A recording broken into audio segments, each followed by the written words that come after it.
नमस्कार. छत्रपती शिवाजी महाराज यांच्या जयंतीनिमित्त सर्वांना शुभेच्छा. माझं नाव निवृत्ती डिकळे आहे.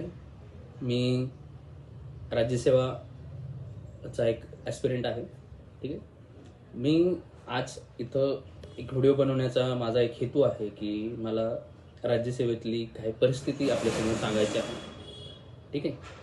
किंवा एक अवेअरनेस, एक सेन्सिटायझेशनसाठी हा मी व्हिडिओ ॲक्च्युली बनवत आहे. ठीक आहे. ते आय नो दॅट की माझ्याकडे म्हणजे असं ते हे नाही की ऑथॉरिटी नाही की मी काही सांगावं यासाठी सध्या पुरती. पण ठीक आहे, एक इथल्या सर्व विद्यार्थ्यांच्या साईडनं म्हणा किंवा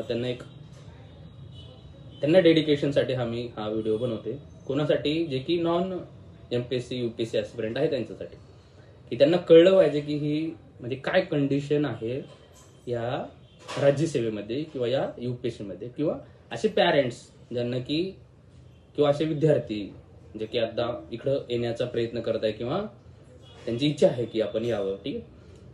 तर लक्षात घ्या, राज्यसेवा काय आहे की एक रिक्रुटमेंट एजन्सी आहे जी की ज्याच्यामधून की आपल्याला ग्रुप A ग्रुप B चे ऑफिसर्स भेटतात. ठीक आहे. आता ते इतकं सोपं आहे म्हणजे म्हणायला की तुम्ही ग्रुप A सर्व्हिसेसमध्ये जाऊ शकता, ग्रुप B सर्व्हिसेसमध्ये जाऊ शकता. ॲक्च्युअलमध्ये ते तितकं सोपं नाही जर तुम्ही तर आलात तर. ठीक आहे. तर लक्षात घ्या, ही जी एक्झाम आहे किंवा आता ही जी एक्झाम आहे ती इतर एक्झामपेक्षा कशी वेगळी आहे. ठीक आहे. तुम्ही तर म्हणाल की बाबा MBBS मध्ये एवढं कॉम्पिटिशन आहे, चार्टर्ड अकाउंटच्या एक्झाम्समध्ये एवढं कॉम्पिटिशन आहे, किंवा दुसऱ्या एखाद्या CET मध्ये एवढं कॉम्पिटिशन आहे. Yes, I know that. Okay, I admire that, I acknowledge that. पण कसं आहे, ही एक्झाम टोटली एक वेगळी बॅटलफील्ड आहे. लक्षात घ्या, राज्यसेवा झाला, UPSC झाला, ही टोटल वेगळी बॅटलफील्ड आहे. का? आता बघा, जेव्हा आपण नीटचा अभ्यास करायचो तेव्हा तुम्हाला एक पर्टिक्युलर पुस्तकं दिली जातात की हे पुस्तक आहेत. ठीक आहे. आणि तिथे कॉम्पिटिशन खूप आहे, त्याचा विषय नाही. फक्त मला हे सांगायचं की बॅटलफील्ड कशी वेगळी आहे. ओके. तर बघा, तिथे एक पर्टिक्युलर बुक आहे आणि त्या बुकच्या मधून तुम्हाला काही प्रश्न तिथं विचारले जाणार आहेत आणि ठीक आहे, आणि त्याच्यातून तुम्हाला आन्सर करायचं आहे. ठीक आहे. पण इथं कसं आहे, इथं तसं नाही. इथं काय डिफाईन नाही की काय पुस्तक आहेत काय नाही. ओके. आता त्या राज्यसेवेच्या मागच्या क्वेश्चन्सवरती अभ्यासून किंवा त्याचा अंदाज घेऊन वेगवेगळे पुस्तक मार्केटमध्ये आले. ठीक आहे. ह्याचा अर्थ तसं नाही की ते डिफाईन आहेत किंवा तिथूनच प्रश्न येतील. ठीक आहे. ही पहिली गोष्ट झाली. दुसरी गोष्ट काय आहे की बाबा, नंबर ऑफ फॉर्म्स किती येतात, तर जवळपास 2.5 लाख फॉर्म इथे येतात. या वर्षीचं बघायला गेलं 2025ची राज्यसेवा, ज्याचं की प्रिलिम्स एक्झाम झालेली आहे, त्याच्यामध्ये 1,75,000 एवढे फॉर्म आलेले होते. मग जागा किती असतात? जेव्हा पहिल्यांदा राज्यसेवेचं नोटिफिकेशन आलं तेव्हा जागा होत्या 127. ठीक आहे. आता त्या जागा वाढून झाल्यात 150. लक्षात घ्या, 150 जागा. ओके. 1,75,000 लोकांसाठी 150 जागा. त्यातल्या त्यात आत्ता सध्यापुरतं मेन्सला जवळपास 38 डेज बाकी आहे, जे की सेकंड स्टेज असते.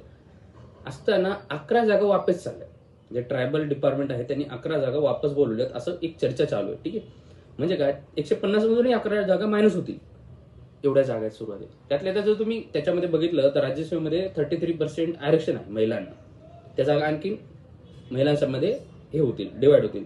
त्यातले कॅटेगरी वाईज डिवाइड होतील, SC ST OBC SC BC. आता समजा मी मराठा आहे आणि शेड्यूल एज्युकेशनली आणि बॅकवर्ड क्लास म्हणून एक असा नवीन प्रवर्ग केला ज्यामध्ये 10% आरक्षण मराठा कम्युनिटीसाठी दिलेले.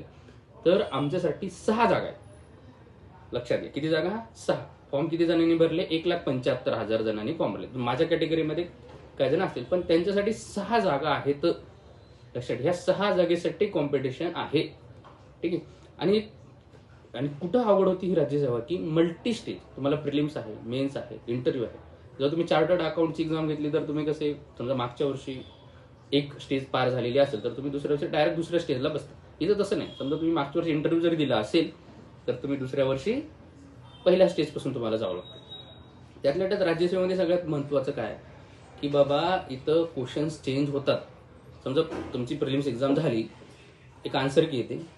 आन्सर कीमध्ये समजा तुम्हाला काहीतरी 125 मार्क पडले, ठीक आहे, काहीतरी असेल, तर लक्षात घ्या की दुसरी आन्सर की येते त्याच्यामध्ये इतके चेंजेस असतात की तुमचा डायरेक्ट स्कोर 125 वरून 110 वर जातो.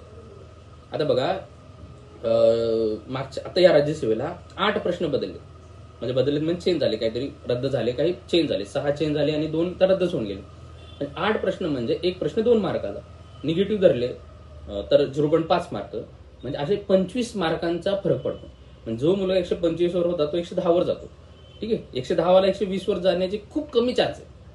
आलं लक्षात, कारण की ते सगळ्यांना मेजरली फटका बसतो. म्हणजे असे इतकी अनसर्टनिटी तिथं आहे. आणि त्यातल्या त्यात आणखीन सांगायचा मुद्दा म्हणजे काय की बघा, राज्यसेवेचे मेन्सला जी की सेकंड स्टेज असते तिथं आता फक्त 38 डेज बाकी आहे, तरीही राज्यसेवेचा निकाल आलेला नाहीये. म्हणजे कोण प्रिलिम्स पास होणार आहे, कट ऑफ काय आहे हे अजूनही डिसाइडेड नाहीये. म्हणजे इतकी अनसर्टेनिटी आहे. ठीक आहे, आणखी लक्षात घ्या परत काय, जागाचं जर मी सांगितलं, परत अशा गोष्टी सांगितल्या. आणि लक्षात घ्या हे काय, इथं शुअर शॉट सक्सेसची गॅरंटी खूप कमी. इथं मेजर फॅक्टर्स आहेत ते जे की तुमचे सक्सेस डिसाईड करतात. एक तर लक, तुमचा अभ्यास, सगळं असूनही तुमचं कधी कधी होण्याचे चान्सेस नाहीयेत.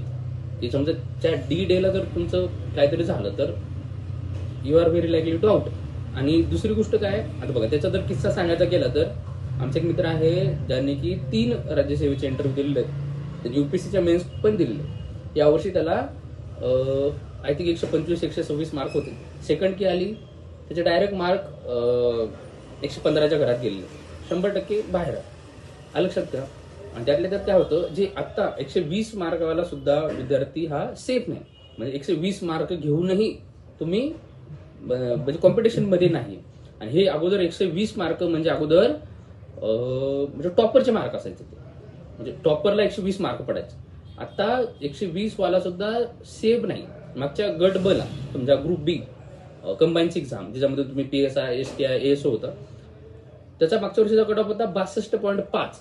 लक्षात घ्या, 62.5 म्हणजे हा ह्यूज आकडा आहे. म्हणजे कट ऑफ इतका वाढलाय, इतकं कॉम्पिटिशन इथं वाढलं. ठीक आहे, म्हणून आत्ता ही कंडिशन आहे. तर मग तुम्ही जर इकडं येण्याचा विचार करताय तर म्हणजे ते विचार करायला पाहिजे. आणि त्यातल्या त्यात काय की खूप विद्यार्थी हे 61.50, 62.25 वर पण होत. आता त्या विद्यार्थ्यांचं दुःख काय, म्हणजे तुम्ही कसं समजून घेणार ना. आता गावाकडे काय म्हणतात की 10 वर्ष झालं पोरगा एमपीसी करतोय, पोरगी एमपीसी करते, नाही होते तर सोडून द्यायचं. ते सुटत नाही. लक्षात घ्या, इथं एंट्री खूप इझी आहे पण एक्झिट खूप अवघड आहे. आता काय करणार ना तुम्ही, जर तुमचे 5-6 वर्ष गेलेले असतील तर काय वाटतं की ठीक आहे बाबा, पुढच्या 6 महिन्यासाठी प्रयत्न करूया. म्हणून गावातल्या माझ्या सगळ्या जे पण पॅरेंट्स आहेत, जे पण गावकरी आहेत, जे पण कोणी आहे, सगळं समजा नातेवाईक आहे, त्यांनी प्लीज थोडंसं सेन्सिबली त्या विद्यार्थ्यांसोबत बिहेव करा. ठीक आहे, तुम्ही जर हिंमत दिली ना त्याला तर तो 100% पास होऊ शकतो. पण तुम्ही मुद्दाम त्याची हिंमत नका तोडू. ठीक आहे, आता बघा ही इथं काय कंडिशन आहे की मागच्या 10 वर्षापासून पुरं, म्हणजे माझे मित्रच काही जण हे एकाच रूम मध्ये आहेत 10 वर्षापासून. त्यांचा एकच बेड आहे, त्यांचा एकच शेड्यूल आहे मागच्या 10 वर्षापासून. आले का लक्षात. हे म्हणजे खूप अवघड आहे ही गोष्ट. म्हणजे 10 वर्षापासून तुम्ही same library, same room, same cot आणि सेम शेड्यूल. विचार करा का तुम्ही आता. आणि हे कॉलेजचं जिंदगी नाही आहे. समजा कॉलेजमध्ये तुमचे मित्र असतात, मैत्रिणी असतात, तुमचा एन्जॉय असतो किंवा तिथेही प्रेशर असतं, आय नो दॅट. पण हे कॉलेज सारखं इथं नसतं. इथं तुमच्या डिस्कशनमध्ये पण, चहा पाण्याच्या डिस्कशनमध्ये पण तुम्हाला ते पॉलिटिक्सचा अभ्यास, हिस्ट्रीचा अभ्यास, मॉडर्न हिस्ट्रीचा अभ्यास हे चालू असतं. 10 वर्षापासून तुमचे कोण आणि खूप जण आहेत जे की कधी त्यांनी दिवाळी केली नाही, त्यांनी दसरा नाही, त्यांनी कोणत्या सणाला गेले नाही, गावाकडे कोणाचं लग्न असेल ते लग्नाला गेलेले नाहीत. का हिंमतच होत नाही. लक्षात घ्या, का तुमच्या मोबाईलच्या स्क्रीनवर ते लिहिलेलं असतं 38 days to the prelim, 38 days to the mains, 10 days to the interview. ठीक आहे, असे पण म्हणजे गोष्टी आहेत. खूप जण इंटरव्ह्यूच्या स्टेजला बाहेर पडतात, पुढच्या वर्षी त्याची प्रिलिमच निघत नाही. कारण ती सायकल असते, जेव्हा तुमचा इंटरव्ह्यू होतो तेव्हा 10 दिवस बाकी असतात, 5 दिवस बाकी असतात त्या प्रीला, मग निघत नाही. मग वय होऊन गेलं 32 वर्ष. प्रेशर, घरचं प्रेशर, पूर्ण फॅमिलीचं प्रेशर, नातेवाईकांचं प्रेशर, वयाचं प्रेशर, म्हणजे ह्या सगळ्या प्रेशरमध्ये तो त्याचा परफॉर्मन्स डाऊन होतो 100%. ठीक आहे, दुसऱ्या एक्झामपेक्षा ही कशी एक्झाम वेगळी आहे लक्षात घ्या. इथं मल्टी लेअर्स आहे, प्रिलिम आहे, मेन्स आहे, इंटरव्ह्यू आहे. तुम्हाला कन्सिस्टंट तिथं राहायचं आहे. आणि लक्षात घ्या, एवढं सस्टेन करणं म्हणजे एक खूप मोठी गोष्ट आहे. सायकोलॉजिकल आणि मेंटली माणूस खूप टफ पाहिजे. ठीक आहे, आणि तो किती टफ राहणार ना. समजा 2 वर्ष असेल, 5 वर्ष असेल, ठीक आहे, ते तुम्ही राहू शकतो. समज एक्झामचं शेड्यूलच नाही, शेड्यूलवर एक्झाम होत नाही, बरोबर, किंवा अनसर्टनिटी आहे, काय कट ऑफ लागणार माहिती नाही. समजा आता राजस्वीची मेन्स 35-38 दिवसावर आहे तर माहित नाही की कोण पास होणार आहे. मग अशा सगळ्या गोष्टींचं फॅक्टर्स जर एकत्र केले तर ही एक वेगळं म्हणजे अनप्रेडिक्टेबल असलेलं एक सेक्टर आहे. एक ते एक्झामचं हे आहे. आता बघा अनेक जण आहेत जे की येतात एका वर्षात पास होऊन निघून जातात, आहेत बाबा, ते पण एक्सेप्शन आहे. एक्सेप्शन नेव्हर द रूल्स, आपल्याला माहित. त्यामुळं त्यांच्याकडे बघून आपण नाही चालू शकत. किंवा आता काय होतं की समजा एखाद्याचा निकाल लागला तर ते डायरेक्ट त्यांचं ते सेलिब्रेशन बघून अनेक जण प्रेरित होतात किंवा त्यांचं भाषण ऐकून अनेक जण प्रेरित होतात आणि डायरेक्टली देतात ब्लाइंडली. हे चुकीचं आहे. तुम्ही तसं मला समजावं लागेल की बाबा सिलेबस काय आहे, कॉम्पिटिशन काय आहे, मला होऊ शकतं का, जर माझं नाही झालं तर मी इथं राहू शकतो का, हे समजणं खूप गरजेचं आहे. ठीक आहे. जर फेल्युअर आलं तर मी ते पचू शकतो का, आणि इथं किती फेल्युअर येईल ह्याची गॅरंटी नाही. इथं एमबीबीएस वाले फेल होतात, इथं वकील मोठे मोठे फेल होतात, इथं सीए चार्टर्ड अकाउंटंट फेल होतात, खूप जण फेल होतात. आणि सगळं एक सेक्टर आहे इथं. म्हणजे तुम्हाला सगळ्या प्रकारचे लोक भेटतील, बीएमएस भेटतील, एमबीबीएस भेटतील, लॉ वाले भेटतील, चार्टर्ड अकाउंटंट भेटतील, बीए वाले भेटतील, इथं सगळ्या प्रकारचे इंजिनियर्स भेटतील. येस, आय नो दॅट की त्यांचा आकडा खूप मोठा आहे, म्हणजे ते पास होण्याचा, जे की एमबीबीएस असतात ते खूप त्यांचा आकडा मोठा आहे की ते पास होतात एक्झाम. पण त्यांना पण इतकं सोपं नाही येते. ठीक आहे. म्हणून जर तुमच्या जवळचा कोणत्या एमपीएससीचा एखादा विद्यार्थी असेल, ठीक आहे, त्याला थोडंसं मोटिवेट करा की फक्त त्याची टांग खेचण्यापेक्षा. ठीक आहे. की जर तुमचा एखादा नातेवाईक आहे तर त्याला थोडंसं सपोर्ट करा. जर तुमचा सपोर्ट असेल तर तो ऍक्च्युअली एक्झाम क्रॅक होईल. आणि समजा जरी नाही क्रॅक झाला तर एवढी तर गॅरंटी आहे एमपीएससी युपीएससी मध्ये की तो विद्यार्थी जर दुसऱ्या एखाद्या फील्डमध्ये गेला तर तो 100% तो एक्सेल करेल. समजा त्याचा बिझनेस टाकला त्यानं किंवा शाळेवर टाकलं किंवा काही दुसऱ्याही कोणत्या नोकरीला तो लागला तर तिथं तो टॉपला राहीलच. कारण की त्याला पूर्ण देशाचं इकॉनॉमी माहीत आहे. पण त्याने इकॉनॉमिक सर्व्हे, बजेट याचा अभ्यास केलेला असतो. त्याला पॉलिटिकल सिस्टीम देशाची माहीत आहे. त्याला सोशिओलॉजीमध्ये त्यानं सोशल सिस्टीम्स, पॅटर्न व्हेरिएबल्स, त्यानं सोशल रिलेशनशिप्स याचा सगळा अभ्यास केलेला आहे. त्यानं रिझनिंगचा अभ्यास केलेला आहे. त्यानं इन्व्हायरमेंटचा अभ्यास केलेला आहे. त्यानं जवळपास अशा प्रत्येक ओव्हरऑल होलिस्टिक अभ्यास त्याचा झालेला असतो. म्हणून तो तिथं त्या सेक्टरमध्ये जाऊन सक्सेस त्याला भेटण्याचं खूप चान्सेस असतात.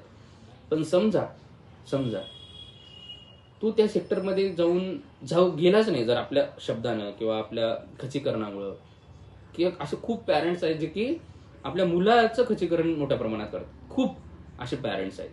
पण त्या पॅरेंट्सला सुद्धा म्हणजे ते सांगण्याची गरज आहे की बाबा हे खूप वेगळं सेक्टर आहे. इथं खूप अनप्रेडिक्टेबिलिटी आहे. इथं तुमच्या मुलाच्या फक्त अभ्यास हा फॅक्टर नाहीये. लक्षात आलं का? फक्त अभ्यास हा एक फॅक्टर असता तर सगळेजण पास झाले असतील. तर तुम्ही आता लायब्ररी बघितली पुण्यामध्ये सदाशिव पेठमध्ये, तर संपूर्ण लायब्ररी भरलेली असतात. रात्री 12 बघा, तुम्ही 1 बघा, रात्रभर काय काय पूर्ण अभ्यास केलेला असतात.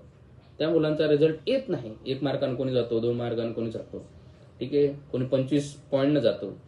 ठीक आहे. कोणी जर दोघांनाही सेम मार्क होते पण एकाचं पोस्ट ग्रॅज्युएशन झालं होतं आणि एकाचं फक्त ग्रॅज्युएशन झालं होतं, पण पोस्ट ग्रॅज्युएशन वाल्याला पोस्ट भेटते, तो ग्रॅज्युएटवाला मार्क असून कट ऑफ एवढे मार्क असूनही त्याला पोस्ट भेटत नाही. असं पण कंडिशन इथं आहेत. ठीक आहे. अनेक जणांना एज बार झालेले आहेत, एजमुळे येणारं प्रेशर आहे. ठीक आहे. आर्थिक चणचण आहे, काही जणांना फायनान्सेस म्हणजे पैसा आहे, टेन्शन आहे. या सगळ्या गोष्टी मॅनेज करून एवढं सस्टेन करणं म्हणजे ऍक्च्युअली एक खूप मोठं टास्क आहे जे की एमपीएससी युपीएससीचे विद्यार्थी करत असतात. त्यामुळे त्यांना ते एकदम त्यांच्यासाठी ते सक्सेस आहे. छत्रपती शिवाजी महाराज असते तर त्यांनी ऍक्च्युअली मध्ये या सगळ्यांना खरंच ऍडमायर केलं असतं. यांना सगळ्यांना खरंच त्यांनी त्यांचं कौतुक केलेलं असतं. पण आपल्या सगळ्यांना काय वाटतं की बाबा हे आपल्या सोसायटीमध्ये झाले की तो म्हणजे फेल म्हणजे तो डायरेक्ट फेल असं नसतं. एका सेक्टरमध्ये फेल झालाय तर असं नाही की तो, आणि फेल हा शब्द चुकीचा आहे. फेल हा शब्द चुकीचा आहे. ठीक आहे. तिथं फेल अँड पास अँड नापासची गोष्टच नाहीये. यू आर रिकमेंडेड किंवा नॉट रिकमेंडेड. बघा युपीएससी एमपीएससी पण तिथं लिहिताना फेल किंवा पास असं वापरत नाही, तर ती रिकमेंडेड किंवा नॉट रिकमेंडेड हा शब्द वापरतो. म्हणजे तुम्ही फेल नाही झाले, तुम्ही रिकमेंड झालेला नाहीये अशी गोष्ट. ठीक आहे. तर म्हणजे हेच तुम्हाला मला म्हणजे सांगायचं होतं की इथं काय सिच्युएशन आहे. म्हणजे तुम्ही इथं येताना पण विचार करा जर तुमचा एखादा विद्यार्थी, तुमचा मुलगा, नातेवाईक, कोणता भाऊ कोणी असेल तर त्याच्या पण मानसिकतेचा तुम्ही एकदा विचार करा. ठीक आहे. आणि पास झालेले असेल तर ते पास झाल्याच्या नंतर ती जबाबदारी बनते की बाबा इथलं रियालिटी सांगणं. पण पास झालेल्या कॅन्डिडेट कडून काय होतं, ते रियालिटी न सांगता ते ग्लोरीफाय करतात त्या गोष्टींना, ते त्याच्यामुळे ते मेसेज वेगळा जातो. ठीक आहे. आणि आहेत ठीक आहे अशा सक्सेस स्टोरीज आहेत ज्यांनी की लवकरात लवकर इथं सक्सेस मिळवलं. पण अशा आता बघा, मागच्या वर्षी जो पहिला आला राज्यसेवेतून त्याचं वय होतं 24 वर्ष. पण लगेच दुसरा वाला त्याचं वय होतं 38 वर्ष. लक्षात घ्या, त्या 38 वर्षावाल्याची पण कमाल आहे की बाबा त्यानं 38 वर्षापर्यंत कसं सस्टेन केलं. ठीक. म्हणजे प्रत्येकाच्या ह्या वेगळ्या स्टोरीज आहेत. आपली स्टोरी त्या 24व्या वर्षाच्या विद्यार्थ्यासोबत होईलच किंवा त्याच्यासारखीच होईल याची काही गॅरंटी नाही. आपल्याला 38 लागू शकतात किंवा आपल्याला नाहीही भेटू शकत. हे पण इथं तेवढं सत्य आहे. ठीक आहे. हे मला तुमच्या सर्वांना सांगायचं होतं. ठीक आहे. जस्ट असं काही आय नो दॅट की माझी ऑथॉरिटी नाही की मी किंवा मला ऑथॉरिटी नाही की तुम्हाला मी असं काही सांगावं. पण एक या विद्यार्थ्यांचं म्हणा किंवा यांच्यासाठी किंवा असं मला बनवा वाटला व्हिडिओ म्हणून मी हा व्हिडिओ बनवते. चला सर्वांना शिवजयंतीच्या पुन्हा एकदा हार्दिक शुभेच्छा. Thank you so much.